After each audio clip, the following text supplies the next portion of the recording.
Right now on Denver 7 News at 5 o'clock, both Congress and Colorado lawmakers are working on a quick fix to the nationwide baby formula crisis. We've had more calls for people who are requesting milk, but we've also had more calls from people who are seeing this crisis and really want to get involved and give back. We are talking to a local milk bank about the push from Governor Polis to give struggling families a new option.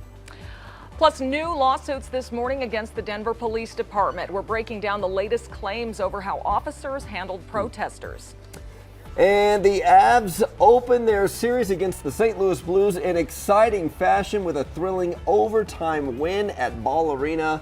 What a shot right there. What a difference from the first round, too, when the Avs were able to blow out the Predators. Yeah. It was back and forth the whole night. Much closer. We'll show you the heroics coming up. Thanks for joining us. I'm Brian Sanders. And I'm Nicole Brady. Alisa, taking a look outside today. Before we get into that colder weather you teased coming, it's going to be nice today. Yeah, some pretty big changes here within the next 72 hours. It will be a pretty nice day for us, though, today. Low to mid 50s right now here in town. You can see some of the clouds that have developed here over Denver. So it's going to be a partly sunny start to our day. And then we'll see a bit more sunshine by midday today, closer to lunchtime. Pretty mild, though. We'll get to near 70 degrees as early as 10 o'clock this morning, and then we'll be about 10, 12 degrees above that. So right around 80 for a high this afternoon. It'll be a pretty warm afternoon, very similar to what we saw Monday. Tuesday, chance for a few isolated storms in the afternoon and a few building clouds, but I think most of the storms we're going to see will be south of Denver. You can see that the marginal risk of severe weather today. The hail, the wind, the lightning is going to be across parts of southeastern Colorado. Tomorrow, it is windy, it's warm. Friday, it's cool and it's wet. Details on our Super 7 Day coming up here in just a few minutes. And we're already starting off with one problem spot up to the north side of town. Usually it's on the southbound side of I-25 that we see crashes around 104th all the way down to 84th. This time, it's on the northbound side. Take a look from the camera there, and we're not going to worry about driving around this thing. We're going to actually get around it to the left here, but we're not going to have any alternate routes, anything like that. Very minor crash way over to the right, and folks should be moving over to the left to get around it, but traffic's light enough where I'm not seeing any delays up that way at all. The rest of the drive looks just fine, including to or from the airport. Security wait time now creeping up to about 25 minutes inside the airport, but the rest of the drive around town on and off the highways looks just fine. Well, we know how tough it's been lately for new families to find baby formula. Supply is down, the store shelves are empty, but help is on the way. The House of Representatives will vote on several measures today. One bill would allow people under the Supplemental Nutrition Program for Women, Infants, and Children, or WIC, to use vouchers on any formula brand instead of just the main four. The other would give the FDA $28 million to increase staff in charge of inspecting formula before it's sent to grocery stores. It would also help companies prepare for future shortages. The FDA is looking to increase imports into the U.S. from other countries. Nestle is flying supplies here from the Netherlands and Switzerland. The company says they serve a critical medical purpose because they are for babies with cow's milk protein allergies. Abbott Labs, meanwhile, is ramping up production of Similac at its Columbus, Ohio facility. The company's main production facility in Michigan is still closed over sanitation concerns. And Colorado lawmakers are also taking some action to help families here. Denver 7's Veronica Acosta has the new partnership just announced by the governor.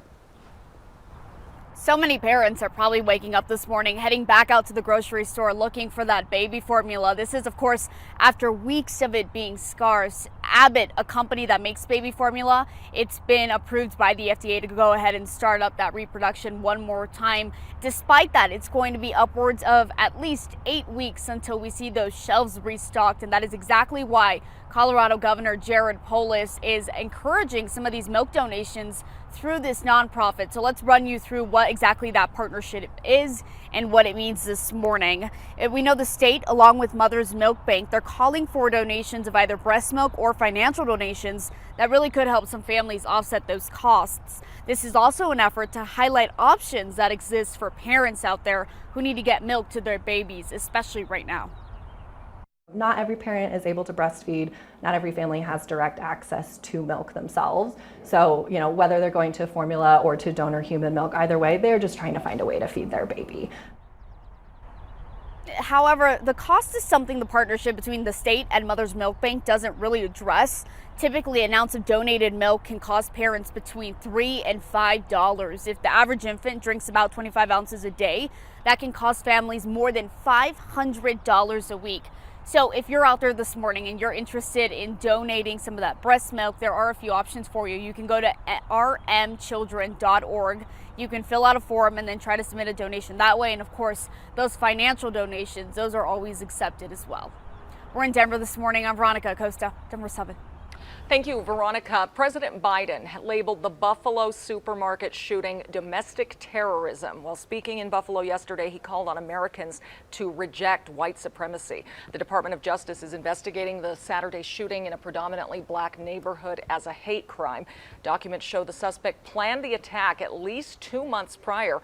30 minutes before the shooting, he invited a small group of people to view a chat log on the platform Discord, where he had been using to plot the attack.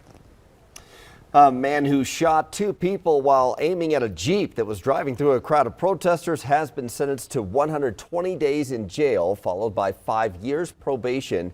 Samuel Young fired 5 shots during a protest against police violence on I-225 in Aurora during the summer of 2020. Young apologized to the people he shot at the sentencing hearing. Both of them survived. The death of George Floyd prompted people to demonstrate here in the metro and around the world, and now a dozen more protesters are suing Denver over how police responded. Denver 7's Jessica Crawford joins us with the allegations that come just weeks after an historic verdict in a similar case. Brian, the lawsuit claims that Denver police indiscriminately used tear gas and shot projectiles at peaceful protesters, and that they knowingly endangered protesters by using excessive force. Here's a look back at those protests that happened about 2 years ago. 12 protesters are making these recent allegations. They filed suit against the city and county of Denver following local protests after the 2020 police murder of George Floyd in Minneapolis. The people filing suit here also say that officers tried to intimidate and deter people from exercising their First Amendment rights of free speech and assembly. The suit claims that DPD used less lethal weapons, quote, indiscriminately and without any or adequate warning, even at times when the crowd was merely chanting, kneeling, or standing with their hands up. This case comes months after a $14 million verdict was awarded to other protesters on March 25th. Some of the attorneys who worked on that suit are working on this one as well. More than a dozen lawsuits have been filed against Denver in connection with these protests, and the time to file is running out. The statute of limitations is 2 years, and the protest started in May of 2020. Thank you, Jessica. The partner of former Aurora Police Chief Vanessa Wilson is out on bond this morning. Robin Nisita turned herself into the Arapahoe County Sheriff's Office yesterday. She's accused of making a disturbing false child abuse report against an Aurora City councilor. That councilor, Danielle Jurinsky, believes it was retaliation because Jurinsky had criticized former Police Chief Wilson. Well, the Avs are off to a great start in round 2 of the playoffs. It was a close Did you stay one, up? Though. I didn't. I woke up early this morning to watch the highlights because there were some good ones. It was a battle the whole way. Finally, the Avs won late last night, 3-2 in overtime, and it was Josh Manson with the heroics here and the shot that just reached into the top corner of the net. That was actually his first playoff goal, but obviously, it sent Ball Arena into a roar from the crowd. Look at that. With the sudden death win there in overtime. Game 2 will be tomorrow night at 7:30. I'm sure your husband, Lisa, stayed up for it. I watched the first 2 periods. Let me just say, it should have been 4-1 in the first period. We call it pings in our family. Yeah. That puck hit the bar so many times in that first period. So they deserve to win, trust me, even though it was close. Take a look at our alerts. The Thursday, today or tomorrow, we're looking at high fire danger, fire weather warnings. We have fire weather watches also open through the mountains on Friday. Now a winter storm watch has been issued, so a lot to talk about here in the next 72 hours. We'll take a closer look at just how much snow we could see in some areas coming up. Someone failed to navigate staying on the highway here this morning on that northbound side of I-25 after 84th. You see the pickup truck went into the ditch, and so the tow truck truck driver is facing the wrong way, trying to pull that truck up out of the ditch and then hook it up and haul it out of here. So slight delays on that northbound side, not worth an alternate route right now. We'll take a look at all the travel times for you coming up.